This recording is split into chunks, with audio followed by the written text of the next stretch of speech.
It was always going to come to this.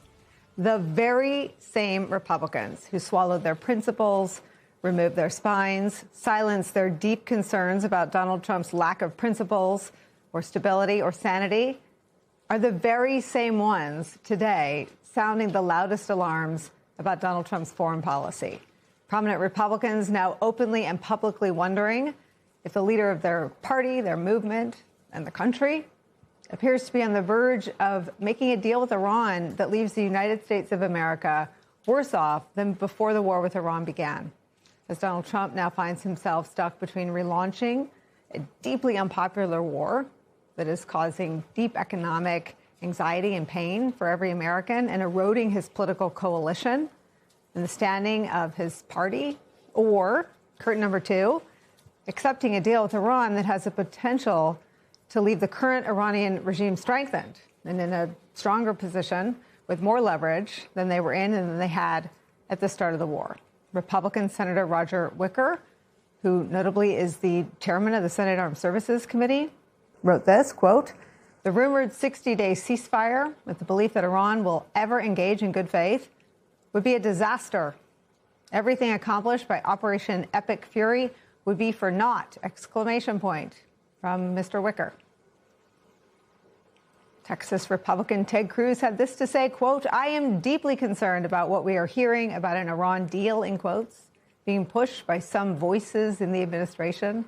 That the result of all that is to be an Iranian regime still run by Islamists who chant death to America, now receiving billions of dollars, being able to enrich uranium and develop nuclear weapons, and having effective control over the Strait of Hormuz, then that outcome would be a dangerous mistake, end quote, from Ted Cruz. Even Lindsey Man-It-Was-Fun Graham is saying the quiet part out loud these days. Quote, "It makes one wonder why the war started to begin with, if these perceptions are accurate," end quote. Now, time will tell if Lindsey Graham or Ted Cruz or Roger Wicker, for that matter, these ride-or-die allies of the president's, who have today become voices of dissent over the framework or outlines of a deal with Iran, will fall into line as they have every single time over the last decade. But in the same way the broken clock is right twice a day, Lindsey Graham is getting to a fundamental truth and unanswered question about the war with Iran. It has never been clear to the vast majority of the American people why the war was started to begin with, or what the objectives were, or when we would know we'd succeeded. In the early days of the war, Donald Trump had called for regime change very publicly, saying help is on the way. But Iran's brutal dictator has been replaced with that brutal dictator's son. Then it was said that the point of the war with Iran, this was something Marco Rubio said publicly, was to eliminate Iran's missile program and nuclear program and degrade their military.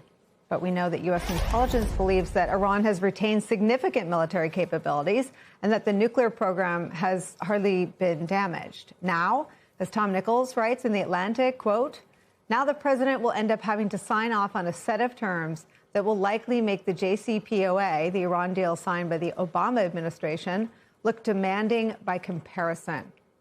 And the U.S. proposals, the New York Times reports, quote, "focuses on ending Iran's blockade of the Strait of Hormuz, something that was not an issue before the war started. In any case, Donald Trump may not get the chance to sign off on any deal as the ceasefire is looking very shaky at the moment. U.S. forces launching strikes overnight, what CENTCOM said were, quote, self-defense strikes on missile sites and Iranian boats that were planting mines. Iran's regime is threatening to retaliate against these new strikes.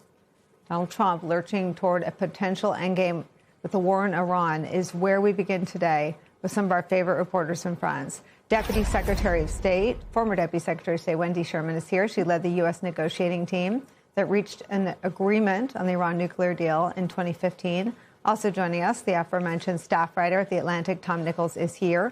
He's a professor emeritus of national security affairs at the U.S. Naval War College. Ben Rhodes will join us in a moment. Ambassador Sherman, let me start with you and your thoughts on these very notable as I call them, ride or die allies of Donald Trump, sounding very public alarms about what's been reported about a possible deal? I feel like it's a little bit of deja vu, because when we were doing the JCPOA, the Joint Comprehensive Plan of Action, better known as the Iran nuclear deal, these were the voices that were saying it is a bad deal. It doesn't take care of everything. It doesn't stop everything forever. Indeed, it was a deal that was quite sustainable for a long time and certainly could have been extended through swift and good negotiations. That said, we're in a very different place now, as you pointed out. Before the president started this war of choice, this ill choice, the Strait of Hormuz was open. There was freedom of navigation. And now he has to spend all of his time figuring out how to open the Strait of Hormuz, end our blockade, get gas prices down, which will take at least 2 or 3 months to be achieved once this is accomplished, all the while not really having started negotiating on the nuclear issues, right? Figuring out how to verify or monitor any of it, including the end of the Strait of Hormuz. So lots of details and very little substance so far. I mean, let me just ask you, I mean, it seems like an undeniable conclusion to say that we are worse off. We are in a worse position in terms of leverage and accomplishments now than before the war started. What, I mean, I want to say, what were they thinking? But I don't, I mean, if you have, what were they thinking, Ambassador?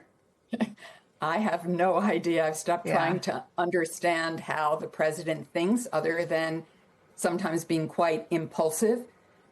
Look, we always knew, and every administration, Democrat and Republican, had gamed out the use of the Strait of Hormuz as leverage. This was nothing new.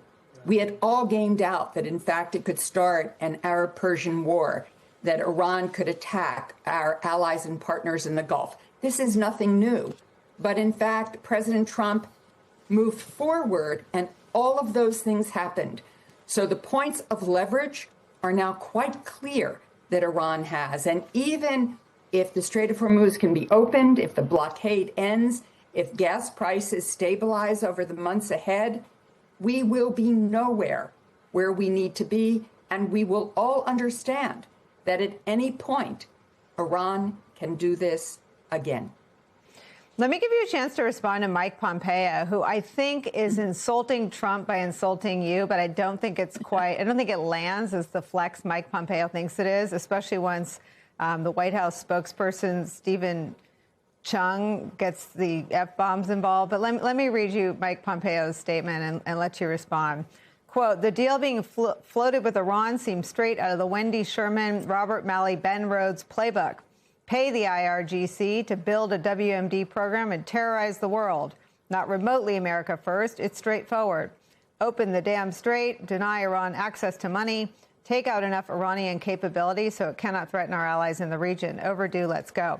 I think what he means to do is to threaten Donald Trump's, virility with a comparison, an unfavorable one to you. But what he reveals to the world is that Trump has been completely bamboozled by the people around him who have led him down a path that pales in comparison to the deal you negotiated.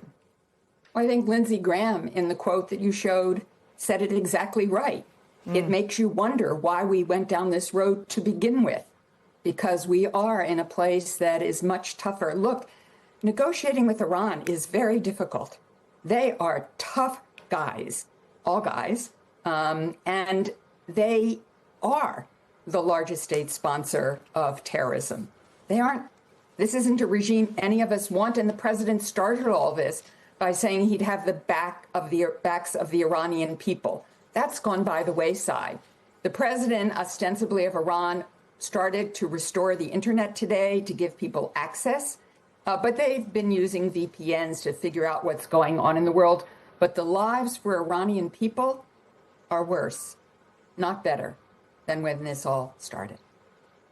Let me just For close viewers, I'll share what Stephen Chung, the White House spokesperson, had to say in response to Mike Pompeo. Mike Pompeo has no idea what the F he's talking about. He should shut his stupid mouth and leave the real work to the professionals. He's not related to anything that's happening, so how would he know? With friends like that, I'm not sure who needs enemies, Tom Nichols.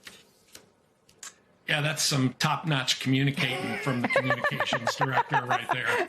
I'm like 10 years retired, and I could have done better than that. Guy's really on top of his game. And as I said and what I wrote, this was a little glimpse into what I think is kind of sweaty panic inside the White House. That this is all going south on us. Our own allies, our own most sycophantic supporters. I mean, when you're getting scored on by Lindsey Graham, that's got to sting.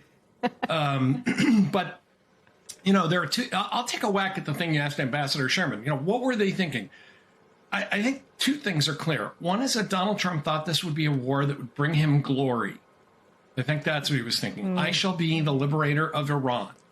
And I think the second thing they were thinking is this regime will collapse. And I think everything we've been going through for the past 2 months, all of these operational successes that aren't amounting to a strategic effect are all because once the regime didn't collapse, you weren't going to get all the other stuff you wanted. Right. Had the regime collapsed overnight and a more compliant regime had come into power, you'd say, okay, now we're going to talk about terrorism. Now we're going to talk about the Strait. Now we're going to talk about nuclear stuff. But once that didn't happen, they didn't know what to do. And they still don't know what to do. And I think what you're seeing now is the this kind of panicky, sweaty search for a face-saving exit.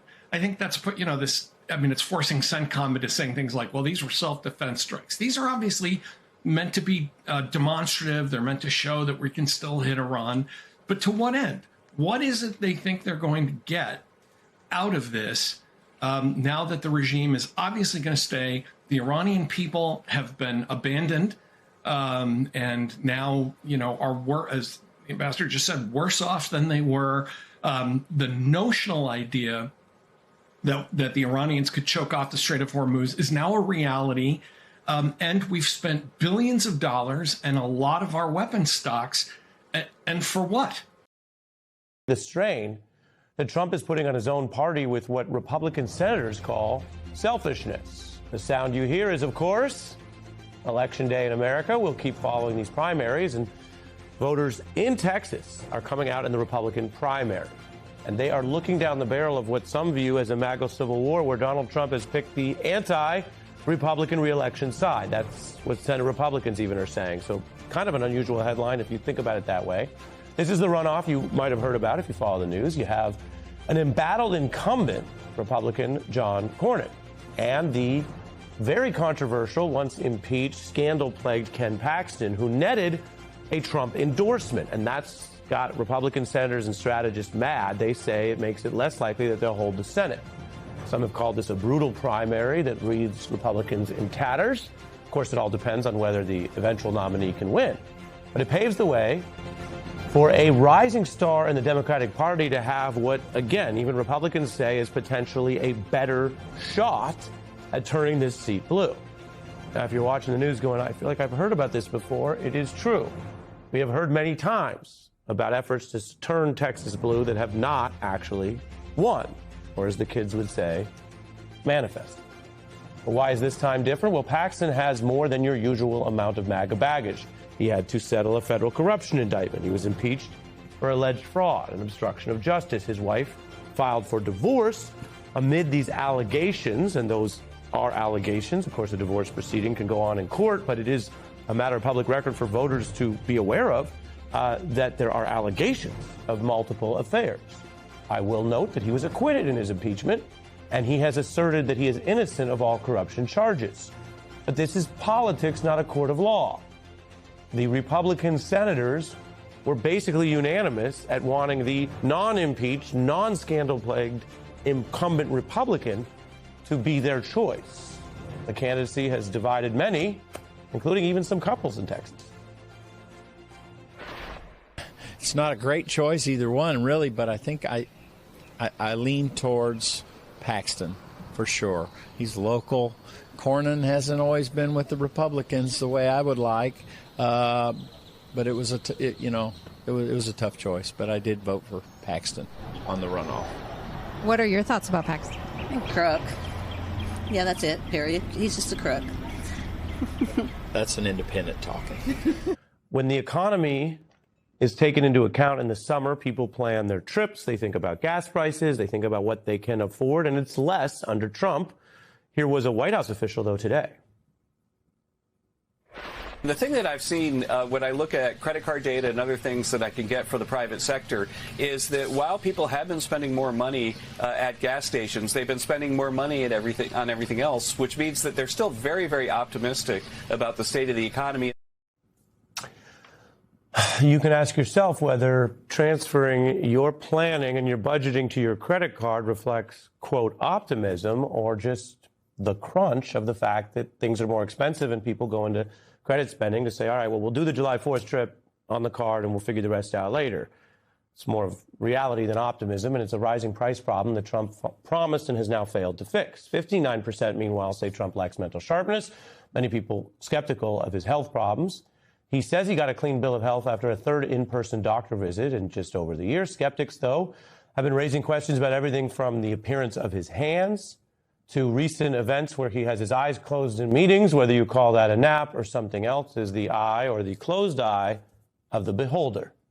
I want to bring in from the New York Times, Molly Jong-Fast and Michelle Goldberg from the New York Times, also both analysts for us at MS Now.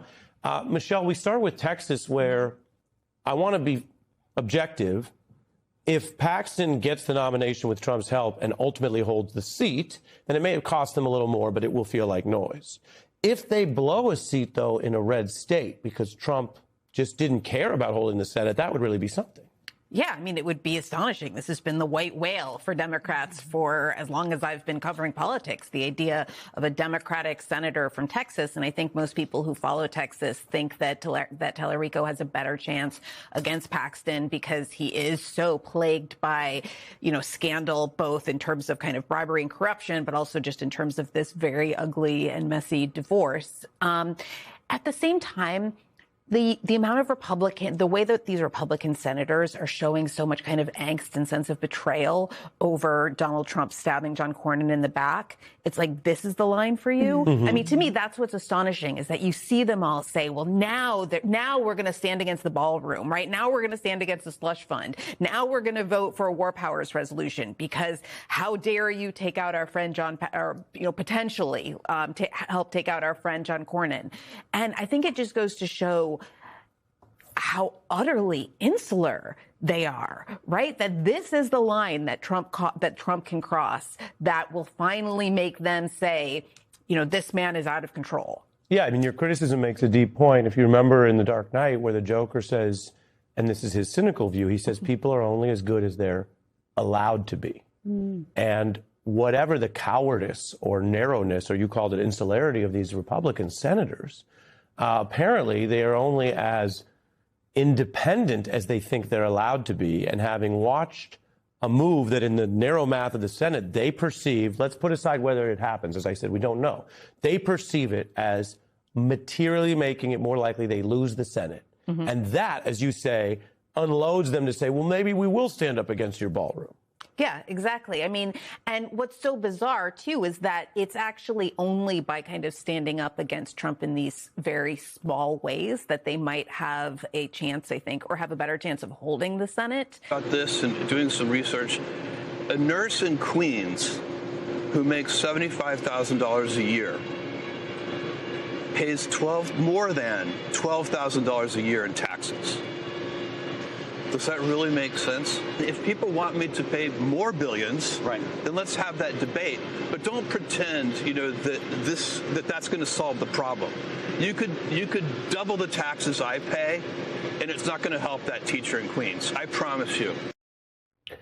Putting aside his defense of his tax record, which is sort of what he's answering the question on, he advocates eliminating the entire federal tax burden of those lower income people. And so my question to you on the politics is, why do you think he views that as popular right now. I mean, that would have been lefty radical 10 years ago. Well, I'm not sure if he does really advocate for it. I mean, he throws it out in an interview as a way to deflect from the question of whether his own taxes should be raised, right? But if you support the Republican Party, as Jeff Bezos does, you are kind of de facto not supporting lowering taxes. Agreed. That's what I'm saying.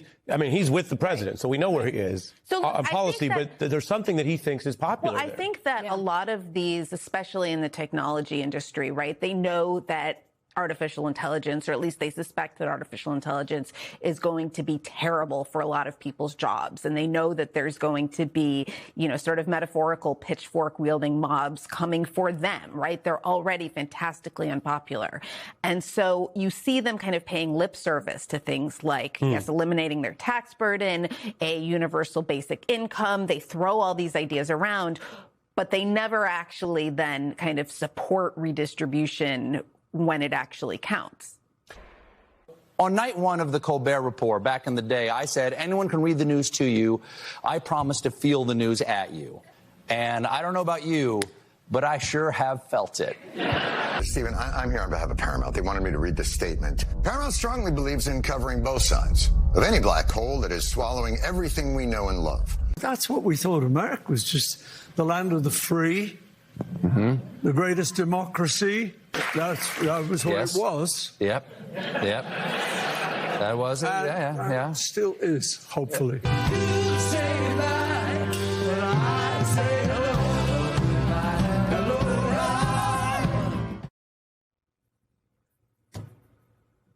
Thoughts? I mean, that's what it was. I think that, look, there's no question that this show was taken off the air for political reasons. And I think even in Trump 1, it would have been unthinkable that these kind of TV networks and that these media oligarchs would be, kind of listening to Donald Trump about programming decisions, both because I think maybe they thought that Donald Trump was a transient phenomenon and they would be ashamed to have done that. And now we've seen this mass capitulation, not by the American people, but by these, kind of ostensible elites. It is so shameful. And it's so short-sighted. Unless they really think that they are just going to, that there's going to be some sort of authoritarian consolidation and they're never going to have to answer to an opposition party. If there ever are Democrats back in power, I hope that there will be a lot of hearings about the sort of decisions that these various owners have made to kind of curry favor with this administration. And Molly? Sherry Redstone. You say goodbye. And I say Sherry Redstone agreed to cancel Colbert so that she could get regulatory approval. It was pretty craven. And, she set a date so she could sell Paramount to the Ellisons and was able to do it. It was pretty transparent, very craven. And also, it's worth realizing that people who watch these shows don't like it, right? We've seen the CBS takeover. Bari Weiss has gone to CBS. She has made some decisions, editorial decisions, and their numbers just, their evening news numbers just keep going down. So we really do see that viewers don't like these kind of ideological decisions being made at news channels that never used to be like that. And you think they see Colbert end, and then where do they go? I think they follow Colbert. We'll see what Colbert does next. But what's replacing Colbert is not something similar. It's a comedy hour. You were at that detention facility in Newark yesterday, Delaney, where there were protesters, there were members of the press, and there were a number of Democratic office holders and Lillian Mejia, who we spoke to yesterday. That's footage of you having water poured in your eyes after pepper spray was fired. Can you just take us through what exactly happened? I came out of the detention center and immediately saw that there was a very precarious and tense standoff, where you had a line of armed ICE agents, an armored vehicle. You had a line of protesters there. And I was trying to do my best to de-escalate this. I put myself between the ICE agents and the protesters. At some point, ICE officials said they're just going to push this convoy of vehicles through the crowd. And I told them, you cannot just plow your way through a crowd of civilians. I tried to stop it, tried to find an arrangement, but they continued on. So I put myself again between the agents and the crowd. And that's when they started shooting pepper balls at our feet, as well as, right past me, seeing the pepper spray. I did my best to try to keep people safe, to try to de-escalate and keep the crowd and the agents separate. But, myself and a number of others certainly got, irritation in our eyes. My throat was burning. It was something that was really painful to watch. I mean, Chris, I'll tell you, I have to say that the ease with which it seems like violence is emerging in our streets in America, we cannot normalize this. Violence in America, it should not be easy. It should not be inevitable. And this is something that I'm worried is going to continue on in the coming days. I can't say for certain that we're past the worst of it. But this is directly related to that reconciliation bill. And I hope the American people see it next week when we're voting on in the Senate. We cannot give ICE billions of dollars more with no accountability when American families are getting nothing here and nothing to help them with their affordability crisis. Senator Andy Kim in New Jersey, who was in that detention center yesterday in between protesters and those agents outside that DHS detention facility. Thank you so much for your time tonight. Today, activists are holding a third day of protests at the site of the president's proposed 250-foot-tall triumphal arch. The administration is fighting lawsuits filed by Vietnam vets and others who have sued to stop construction near the entrance of Arlington National Cemetery. We shouldn't have no arch. That is not an honor to the veterans. That is just, an ego trip to this president. And it's on our taxpayer money. And it shouldn't be paid. We need that money more for veterans benefits. We need it for housing, for health care. Nothing hurts me more for the military to think that one person's more important than all the people that have died for this country. Joining me now is Democratic Congressman from California, Jared Huffman. He's the top Democrat on the House Natural Resources Committee, which oversees the National Park Service. He has gone to the site where the arch is being constructed. So, Congressman, in an op-ed, Republican Senator Jim Banks argued that public beauty is a gift and the arch's design revives the classical architecture of the Capitol, the Washington Monument, and the Jefferson Memorial. Is beauty in the eyes of the beholder when it comes to the triumphal arch? Well, it certainly is. And the one thing that shouldn't be in the eyes of the beholder is the law. We have a bipartisan law passed in the 1980s, the Commemorative Works Act, that lays out a thoughtful process, how to do it right when you're changing the United States Capitol. Donald Trump has flouted that law and, just seems to think that he's the king and he can build these tributes to himself all over Washington, D.C. Well, I think but the Trump administration claims they don't actually need Congress's approval for the arch because they're just building on the plans for another project that was approved over 100 years ago, but just was never built. And it's on that exact same spot. So what, if anything, can you and your committee actually do about it? Because as we saw firsthand, you saw it, and there's a picture of you when our cameras went with you. The work's already started. It has. They didn't want us to see. That's why we had to look behind the curtain there, Chris. But they were breaking ground, something that certainly was belied just the day before by the Secretary of Interior, who testified in our committee that there was not even a project, that there was just a discussion. But you mentioned this century-old authorization roughly in the same place. That was for a totally different design plan. It had nothing to do with an arch. And so if the president tries to justify, rushing ahead like he did with the East Wing demolition on the basis of that century-old design plan for something totally different, that's a specious argument. And I don't think that Judge Chutkan and the federal courts will think kindly about it. And of course, it's not just the arch. There is that giant hole in the ground where the East Wing of the White House once stood. Redoing the reflecting pool is taking longer than expected, costing more than expected. And now we have this. New images of construction on the South Lawn for a UFC cage match that's supposed to celebrate America's 250th anniversary. All of this going on, I should point out, for the start of the summer tourism season. What do you make of this, Washington? This is just Donald Trump trying to remake our nation's capital and our culture and, our daily lives in his image.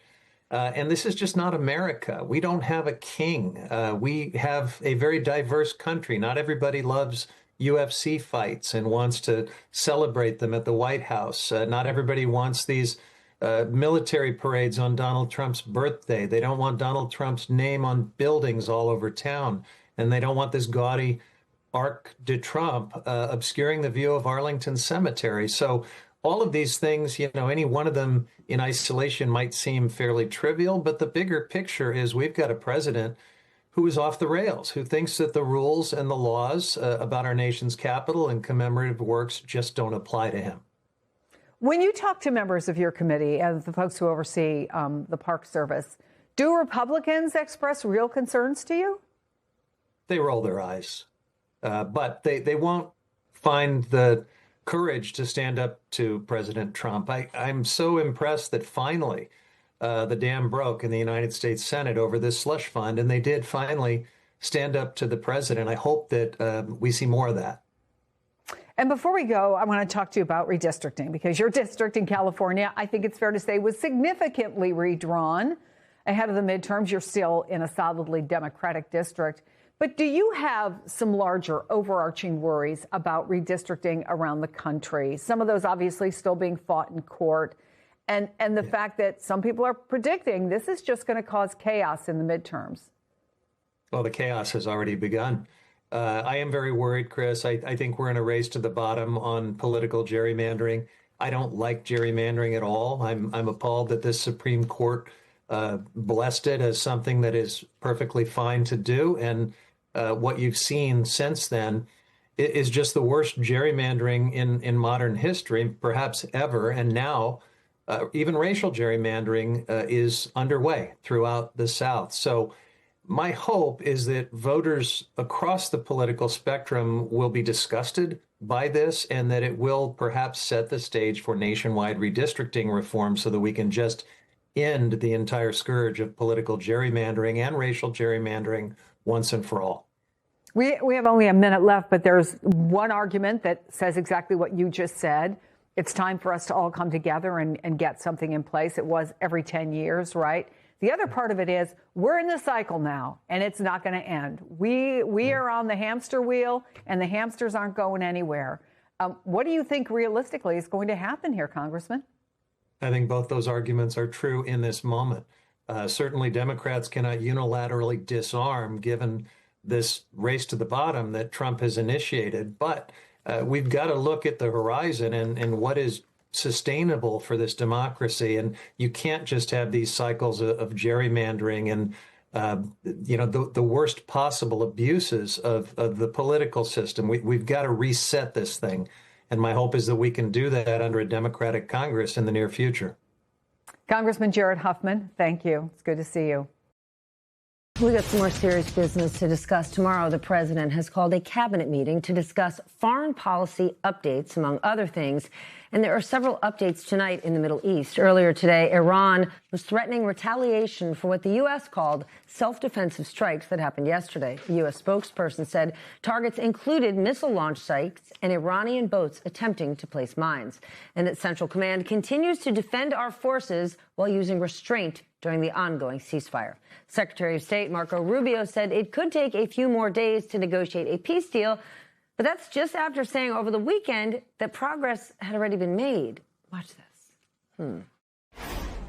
We have what I think is a pretty solid thing on the table in terms of their ability to open up the straits, get the straits open, enter into a very real, significant, time-limited negotiation on the nuclear matters, and hopefully we can pull it off. We're either going to have a good agreement or we're going to have to deal with it another way. We'd prefer to have a good agreement. But Iran responded and said the deal is not imminent. Back with us tonight, Jeff Mason, White House and Washington correspondent for Bloomberg News, and Susan Glasser, staff writer for The New Yorker. Okay, Jeff, like for real, where do negotiations stand? And help us clear up what has actually been proposed. It's a little bit like a groundhog situation, a Groundhog Day situation, Steph. We've seen so many times already where the president has said we're close. The administration has said we're close. Iran has come back and said we're not that close. The president, as you rightly reported on Saturday, indicated that a deal was imminent, and he said that details were going to be shared shortly. And then the next day said that he was waiting for a good deal. So we know some parameters of the deal that have been outlined.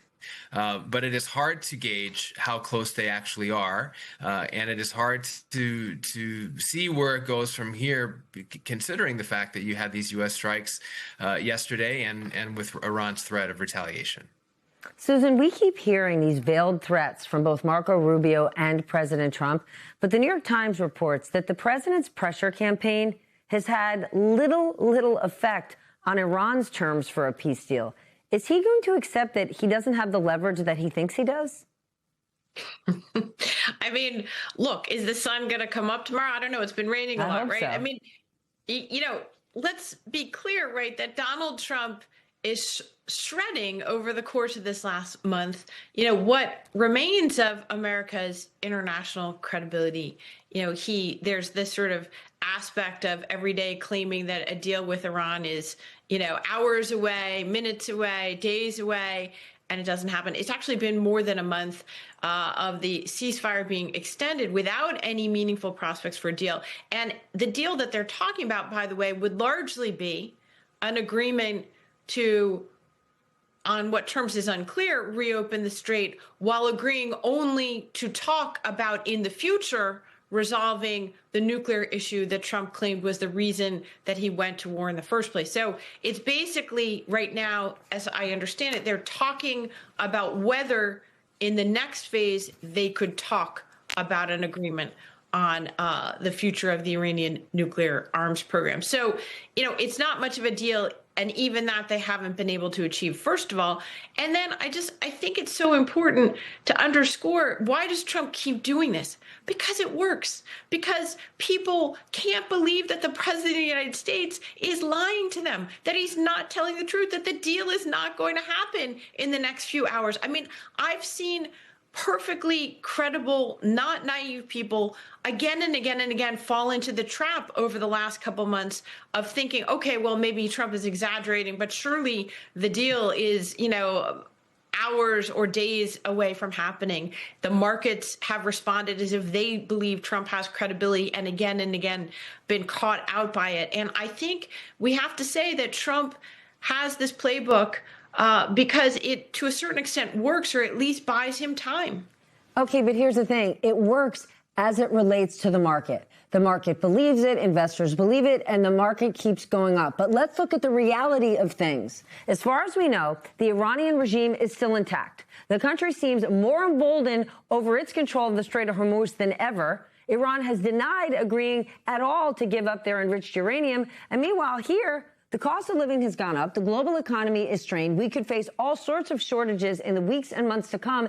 And you cannot deny that America's reputation is damaged. What did we get out of this, Jeff, besides the fact that when Donald Trump does this dance, does this shuffle, the market says, we believe you. Yay, keep going. But in reality, what has it gotten us? Besides further in the hole when it comes to debt and deficits.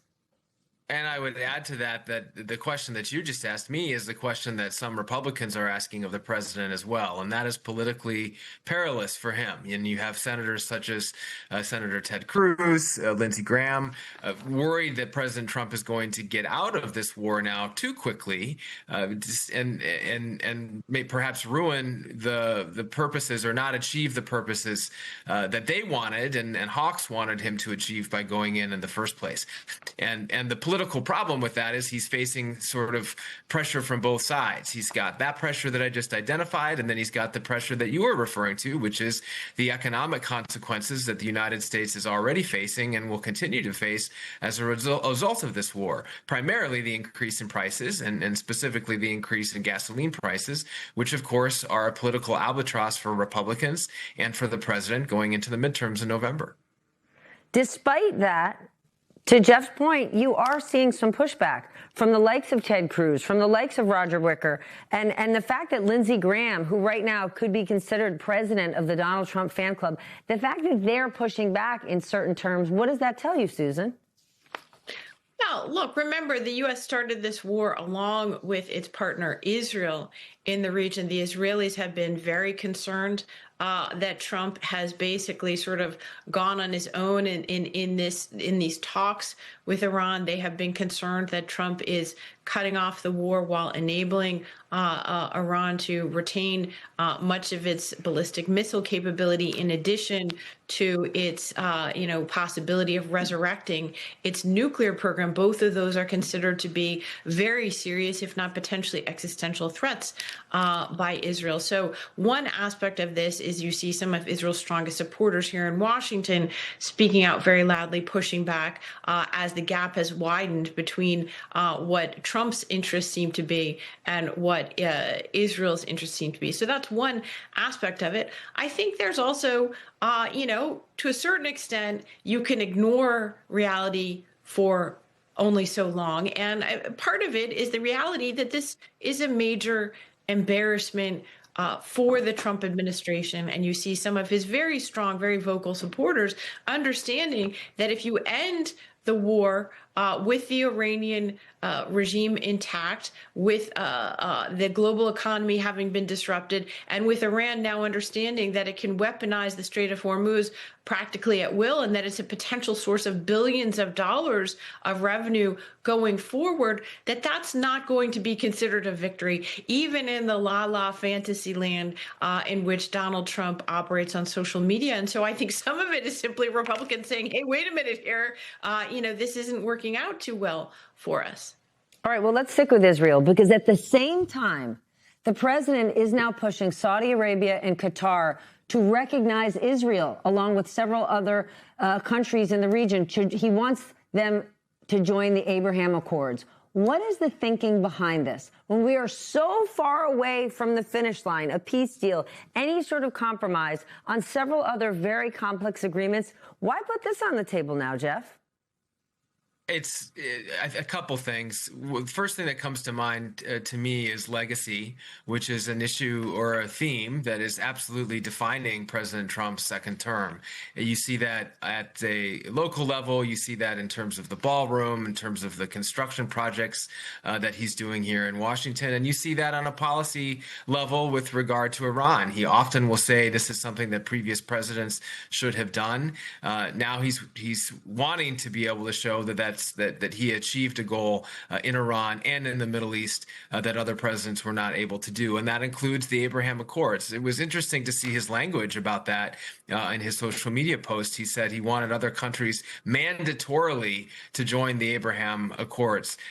I'm not sure that the use of mandatory as an adverb in that sense is going to actually have any kind of effect on countries that are deeply concerned about what's going on and aren't exactly lining up to sign them. That doesn't mean that it's not an approach or an effort that the president and his people are going to continue to push. It's one of the things that I think his foreign policy advisors are especially proud of from the first term and no doubt would like to extend during the second term. But the timing right now of trying to throw that all together when they don't have an Iran peace deal yet and when they continue to sort of push and pull and try to figure out where that is, it's hard to imagine that ultimate legacy driving goal getting accomplished.